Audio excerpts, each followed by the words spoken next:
word, I never noticed," admitted the other.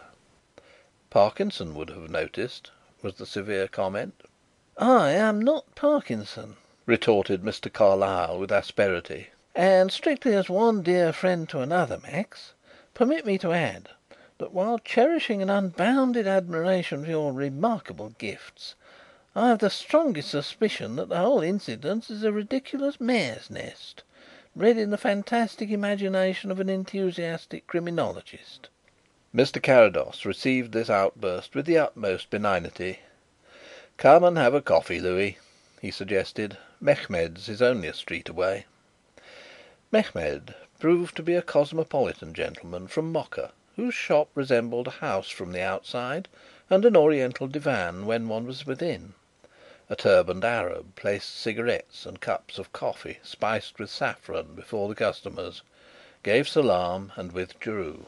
"You know, my dear chap," continued Mr. Carlyle, sipping his black coffee and wondering privately whether it was really very good or very bad, "speaking quite seriously, the one fishy detail, our ginger friend's watching for the other to leave, may be open to a dozen very innocent explanations."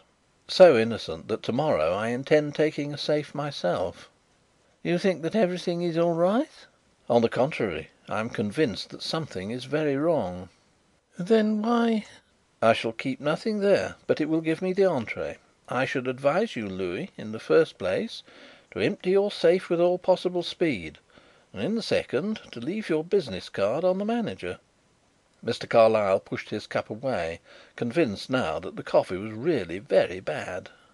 "But, my dear Max, the safe is impregnable." "When I was in the States, 3 years ago, the head porter at one hotel took pains to impress on me that the building was absolutely fireproof. I at once had my things taken off to another hotel. 2 weeks later the first place was burnt out. It was fireproof, I believe, but of course the furniture and the fittings were not, and the walls gave way." "Very ingenious," admitted Mr. Carlyle. "But why did you really go? You know you can't humbug me with your superhuman sixth sense, my friend." Carrados smiled pleasantly, thereby encouraging the watchful attendant to draw near and replenish their tiny cups. "Perhaps," replied the blind man, "because so many careless people were satisfied that it was fireproof."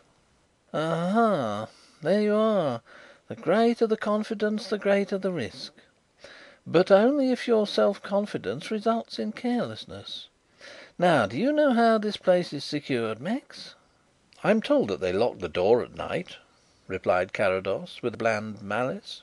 "And hide the key under the mat to be ready for the first arrival in the morning," crowed Mr. Carlyle in the same playful spirit. "Dear old chap. Well, let me tell you " "That force is out of the question? Quite so," admitted his friend. "That simplifies the argument. Let us consider fraud. There again the precautions are so rigid that many people pronounce the forms a nuisance. I confess that I do not. I regard them as a means of protecting my own property, and I cheerfully sign my name and give my password, which the manager compares with his record book before he releases the first lock of my safe. The signature is burned before my eyes in a sort of crucible there. The password is of my own choosing, and is written in a book that no one but the manager ever sees, and my key is the sole one in existence." "No duplicate or master key?" "Neither. If a key is lost it takes a skilful mechanic half a day to cut his way in. Then you must remember that clients of a safe deposit are not multitudinous. All are known more or less by sight to the officials there, and a stranger would receive close attention. Now, Max, by what combination of circumstances is a rogue to know my password, to be able to forge my signature, to possess himself of my key, and to resemble me personally? And finally, how is he possibly to determine beforehand whether there is anything in my safe to repay so elaborate a plant?" Mr. Carlyle concluded in triumph, and was so carried away by the strength of his position that he drank off the contents of his second cup before he realized what he was doing. "At the hotel I just spoke of," replied Carrados, "there was an attendant whose one duty in case of alarm was to secure 3 iron doors. On the night of the fire he had a bad attack of toothache, and slipped away for just a quarter of an hour to have the thing out. There was a most up-to-date system of automatic fire alarm. It had been tested only the day before, and the electrician, finding some part not absolutely to his satisfaction, had taken it away, and had not had time to replace it. The night watchman, it turned out, had received leave to present himself a couple of hours later on that particular night, and the hotel fireman, whose duties he took over, had missed being notified. Lastly, there was a big riverside blaze at the same time, and all the engines were down at the other end of the city. Mr. Carlyle committed himself to a dubious monosyllable. Carrados leant forward a little. All these circumstances formed a coincidence of pure chance. Is it not conceivable, Louis, that an even more remarkable series might be brought about by design?" "Our tawny friend?" "Possibly. Only he was not really tawny."